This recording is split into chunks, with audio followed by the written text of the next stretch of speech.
آپ دیکھیں کہ منافقین کی ہمیشہ یہی عذر بہانے ہوتے تھے، ہم مصروف تھے. آج بھی آپ دیکھیں کہ دین کا کام کرنے کے لیے جب لوگوں کو دین کی تعلیم سیکھنے یا سکھانے یا کسی کام کے لیے بلایا جاتا ہے، عموماً لوگوں کا کیا بہانہ ہوتا ہے؟ بس مصروفیت ایسی ہے، دل تو بڑا چاہتا ہے ہم بھی قرآن پڑھیں، لیکن مصروفیت ایسی ہے کہ پڑھ نہیں سکتے، مشغولیت کا بہانہ. آپ دیکھیں کہ یہ وہ کتاب ہے جس کے مطابق عمل نہ کیا تو نجات ممکن نہیں. دنیا کے چھوٹے چھوٹے کاموں سے نجات کے لیے تو تمہیں اتنا وقت ہے، اور آخرت کی نجات کے لیے جو نسخہ ہے اس کو پڑھنے کا وقت ہی نہیں، عمل کا وقت ہی نہیں، لوگوں تک پہنچانے کا وقت ہی نہیں. اللہ اپنے فرشتے تو نہیں اتارے گا کہ جو آ کے یہ کام کریں گے، انسانوں کو ہی کرنا ہے. اور ہر انسان مصروف ہے، ہر انسان کی کچھ کمٹمنٹس ہیں اور کچھ ضروریات ہیں جن سے وہ نکل نہیں سکتا. اس لیے کبھی بھی دین کے کسی کام میں مصروفیت کا بہانہ سوچ سمجھ کر کریے. سَيَقُولُ لَكَ الْمُخَلَّفُونَ مِنَ الْأَعْرَابِ شَغَلَتْنَا أَمْوَالُنَا وَأَهْلُونَا. ماں بال بچے مال متا کیا کریں، بڑی ذمہ داریاں. فَاسْتَغْفِرْ لَنَا، آپ نیک انسان ہیں، ہمارے لیے بھی معافی مانگیں، ہمارے لیے استغفار کریں، ہمارے لیے دعا کریں، ہمیں اپنی دعاؤں میں یاد رکھیں. یقولون بألسنتہم ما لیس فی قلوبہم، اور یہ سب بھی وہ دراصل زبانی کلامی باتیں کرتے ہیں، کچھ آپ کی خوشامد اور کچھ اپنی جان چھڑانے کو.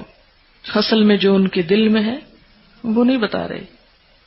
کہہ دیجئے کون مالک ہوگا تمہارا اللہ سے کسی چیز کا بھی اگر اس نے تمہارے ساتھ کسی نقصان یا نفع کا ارادہ کر لیا، یعنی اگر وہ تمہارے ہوتے ہوئے تمہارے مال اہل کو ہلاک کر دے، پھر کیا کرو گے؟ پہلے بھی شاید میں نے آپ کو بتایا ہوگا کہ ویسے ہی واقعہ کہ میرے ذہن میں اچانک ہی ٹپک پڑا ہے. ہندی میں ایک خاتون جن کے گھر میں درس ہوتا تھا، تو بالکل ان کے ساتھ والے گھر میں ایک خاتون رہتی تھی، تو ان کو وہ اکثر بلاتی تھی کہ آپ بھی آیا کریں قرآن کی مجلس میں، اس لیے کہ ہر مسلمان کا فرض ہے کہ علم حاصل کرے. تو آپ کے تو بالکل دروازے کے سے بالکل ساتھ والا گھر. تو وہ خاتون اکثر کہتی تھی کہ میں گھر اکیلا نہیں چھوڑ سکتی اور بہت مصروفیت ہوتی ہے.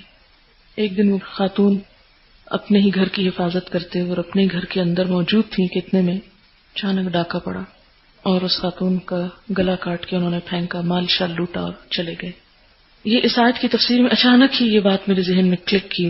میں کوئی تیاری کر کے نہیں آئی تھی کہ جس طرح وہ کہتے تھے کہ ہمیں ہمارے مال اور گھر مشغول کیے، ہم کیا کریں، کوئی پیچھے ہوتا ہی نہیں، کون گھر کی حفاظت کرے، کون مال کی حفاظت کرے، گھر اکیلا نہیں چھوڑ سکتے. اگر اللہ نے تمہیں کسی نقصان کا، کسی چوری شوری کا کوئی فیصلہ کر ہی لیا تو تم گھر میں بھی ہوگے نا، تو وہ ہو جائے گی، وہ نہیں چھٹے گی، وہ نہیں بچ سکتا. کبھی دین کی وجہ سے کوئی نقصان ہو جائے تو صرف دین کو بلیم نہ کرے. بعض اوقات یہ ہوتا نا کہ آپ درس پہ گئے، پیچھے سے کچھ ٹوٹ گیا، کچھ کھو گیا، اب آپ کہیں بیٹھ جائیں آ کے رونے، نہ جاتی نا درس پہ تو میری عزیز ترین چیز تو نہ ٹوٹتی. آپ گھر کے اندر ہوتے، آپ کے ہاتھوں ٹوٹتی. آپ کو اللہ سے نجات کا پروانہ لائیں کہ فلاں چیز آپ کی نہ ٹوٹے گی، نہ مرے گی، نہ جائے گی، نہ کچھ ہوگا. کیا دنیا کے کام کرتے ہوئے کوئی نقصان نہیں ہوتا؟ ہوتا ہے. ہم کیوں دین کو بلیم کرنے بیٹھ جاتے؟ دین کی وجہ سے یہ ہوا، تم گئی تھی نا پڑھنے، اس لیے ہوا یہ. اللہ سے ڈرنا چاہیے انسان کو اور کبھی بھی دین کو بلیم نہیں کرنا. میں نے شاید آپ کو پہلے بھی یہ واقعہ سنا ہے. لاسٹ ٹائم جب میں گلاسکو میں گئی تھی تو ایک خاتون بالکل لاسٹ مومنٹ میں مجھ سے ملنے کے لیے آئی، اور جس وقت میرے پاس بیٹھی ہوئی تھی تو پیچھے سے ان کے گھر میں زبردست قسم کا ڈاکہ پڑا. جب میں لندن پہنچی، فون کیا، ایسے سب کا حال پوچھا تو پتا چلا کہ وہ جو آپ کے پاس آخری وقت میں بیٹھی تھی ان کا گھر یوں لوٹ گیا. اس دفعہ جب میں گئی تو مجھے بہت ندامت سی تھی کہ میں اس خاتون کو کیسے ملوں گی کہ جو آخری وقت میں بیٹھی ہوئی تھی. اور اس طرح آپ یقین کریں کہ جب وہ آئیں اتنے اچھے طریقے سے ملی اور کہا کہ شکر ہے میں آپ کے پاس بیٹھی ہوئی تھی کہ میں گھر میں نہیں تھی ورنہ وہ تو مجھے بھی مار جاتے.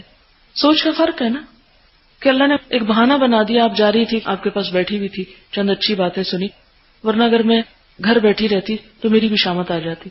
اسی طرح پچھلے دنوں ایک ہماری جاننے والی، ان کے گھر میں اسی طرح ہوا. وہ یہاں آئی ہوئی تھی، کلاس میں بیٹھی ہوئی تھی، ایسے کبھی کبھار آ جاتی، کلاس میں بیٹھی ہوئی تھی، پیچھے کوئی گھر آیا اور انہوں مسجد کا بھی کچھ فنڈ تھا اور چیزیں چرا کے لے گئی. تو مجھے بہت، جب میں گھر پہنچی پتہ چلا، مجھے بڑی سخت تکلیف ہوئی اور مجھے اتنی جھجک آ رہی تھی کیونکہ ایسے لگتا ہے جیسے ہم بھی مجرم ہوں کہ ہم پڑھا رہے ہیں اور لوگ آ رہے ہیں تو ہم سبب بن گئے لوگوں کو مصروف کرنے کا اس میں. تو ان کے منہ سے بھی یہی نکلا کہ شکر ہے سب خاندان والے اور گھر والے کہتے ہیں کہ تم ایک اچھی مجلس میں تھی تو تم بچ گئی، عزت بچ گئی. جان بچ گئی، ورنہ تم اس وقت گھر میں ہوتی اور لوٹنے کا نیت کر کے جو آیا پھر وہ تو پوری تیاری سے آتا ہے، وہ یہ سوچ کے تھوڑی آتا ہے کہ گھر والوں کو چھوڑ دوں گا اور مال لوٹ کے لے جاؤں گا. تو اس لیے کبھی نہ سوچیں کہ دین کے راستے میں نکلنے کی وجہ سے آپ کے پیچھے جو نقصان ہو گیا وہ دین سبب بنا اس نقصان کا. آپ اس کے سر پہ بھی بیٹھے ہوتے، وہ فائدہ دینا چاہے تو تمہارے غائب میں بھی فائدہ پہنچا دے گا، اور نقصان دینا چاہے تو تمہارے سامنے بھی نقصان دلوا دے گا. بل کان اللہ بما تعملون خبیرا، بلکہ بات یہ ہے کہ اللہ ساتھ اس کے جو تم عمل کرتے ہو خبر رکھنے والا ہے.